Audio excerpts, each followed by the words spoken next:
Hey, before we begin this video, I just want to say that my rage isn't actually real. I'm just joking around for the sake of joking around. I looked over the script before recording, and I felt as if I needed to say this before I accidentally caused some controversy or whatever. Anyways, thank you, please enjoy. I have no idea why, but I've never been a fan of the Safe Place map in Piggy. It's honestly confused me as how this is exactly supposed to be a hotel, according to the player's journal. Like, where's the registration desk? Where's the bathroom? Where is literally anything in this godforsaken hotel? It honestly didn't feel right to me, and I'm not the only one to think this. There's been a lot of people who personally dislike the map, including Minitoon himself, who stated before that he wanted to go back and change certain aspects of the map. Thus, I decided to go through the Safe Place map and fix it from a logical standpoint. Before we start, just know that this is not official and will very likely not come to the game. Anyways, let's begin. For starters, I decided to add more hotel rooms to the map. For a hotel, only having 6 rooms, yes I counted, feels a bit small. Most hotel rooms usually have around 150 rooms, Jesus Christ, and I figured that would be a bit too much for a simple chapter within Piggy. My solution? Just bump up the number of rooms to like 20, maybe? A bit much?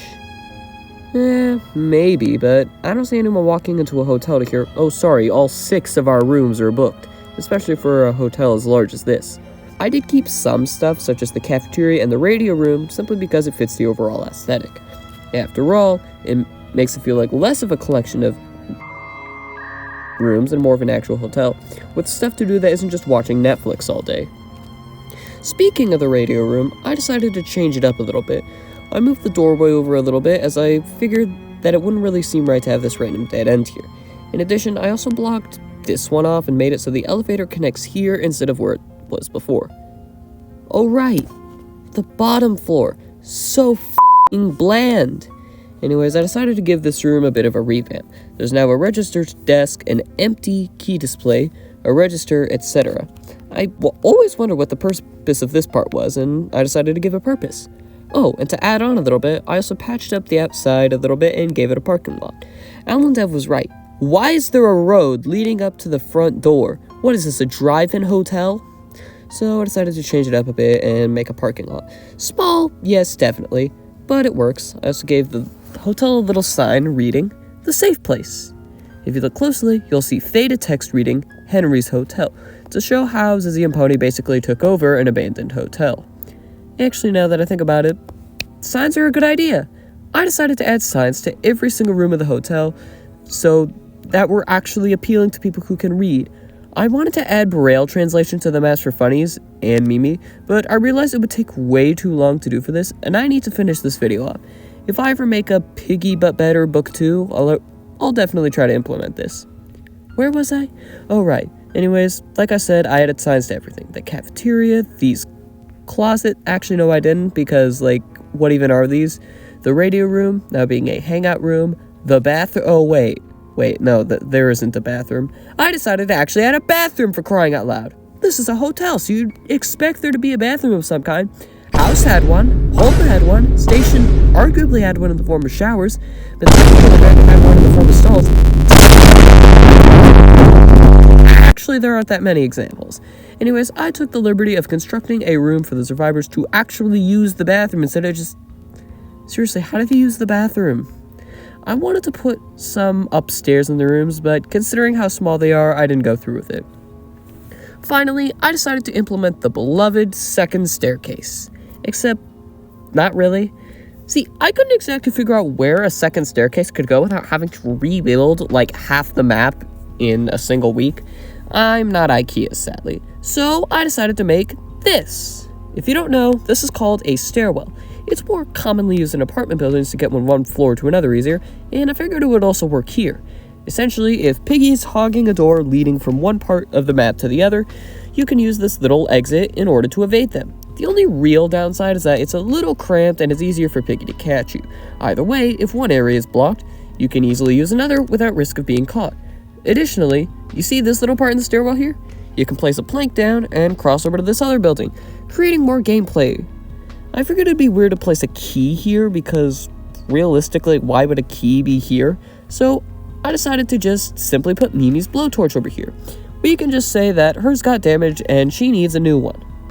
You know, speaking of the NPCs, Mimi and all, what do they do exactly?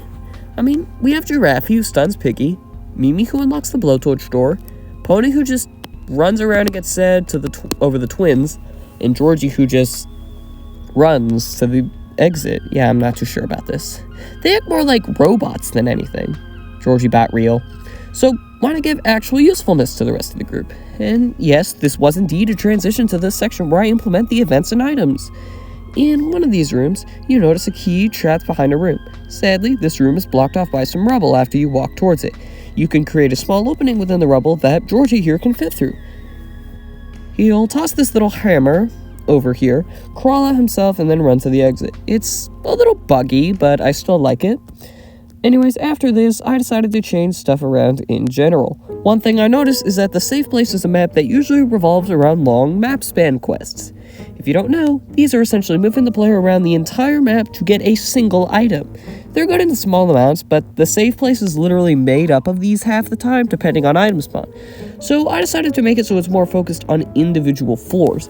You have the first and second floors as their own phases, and the third and fourth as a phase. I decided to include a couple quick map spanning quests because it's funny. Fortunately, they're right after each other. It's essentially bringing the plank from these boards up to the stairwell, finding the blowtorch, and giving it to Mimi. It's perfect. And now it's time for everybody's favorite part of the video. The part where I go over everything I had to cut.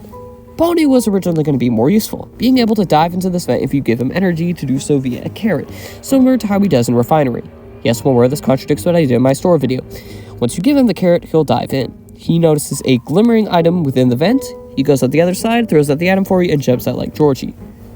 Oh yeah, I also had a cool idea, so when you step in front of a window, you'll have a small chance to trigger this system, which has a 1 in 25 chance to occur. If you do, Baron TSP member will take out his bazooka over here and fire it at your location. You'll hear a little warning sound before you hear him fire. If you get in the way, the missile will hit you and you'll die. Otherwise, you'll live at the expense of another window. I figured this would be a good idea as it would add on to the overall experience, and it gives you a good opportunity to test your attention skills. Yes, you sitting at home not even paying attention. I cut it because it would have ran out of time and it would have taken too long to set up. Oh yeah, before we end, just a couple quick things worth pointing out. I decided to just get rid of the elevator entirely because, let's be real, who even used this thing? And more importantly, why would you use an elevator, especially considering that people are firing at your location? The elevator is the most dangerous thing to do. The player's journal has the Refinery chapter written out. I figured this would be a good addition because in home you can see the alley, so I figured, you know, it'd be pretty cool if we had the player's journal here too.